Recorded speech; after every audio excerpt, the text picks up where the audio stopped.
ဓမယံကြီးမယားကိုတတ်တဲ့လင်အကိုကိုတတ်တဲ့ညီအဖကိုတတ်တဲ့သားအာနာရှင်တဲဖျားဒုမာဓမယံအစိုးတိုင်းအုံနှစ်ချက်ချအထိုးလို့ဝင်လက်ဖြတ်အတေတတ်တဲ့အကြောက်တရားနဲ့ဖျားတည်တယ်အုတ်ချက်တွေကြားကဒိုဘူဝီပကံပြည်သူရဲ့တွေးချွေးတွေ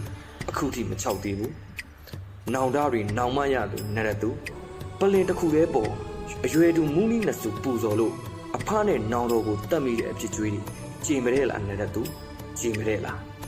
ပြည်သူမချစ်တဲ့ဘရင်အာနာရှင်ဟာအရှင်မထွက်ငရဲတကားပိတ်မဲ့အထင်နဲ့ဖျားတည်တယ်ဖျားကြီးမပြီးခင်ကလားတို့လှုပ်ကြံဓာမယံမီလို့ကြာရတယ်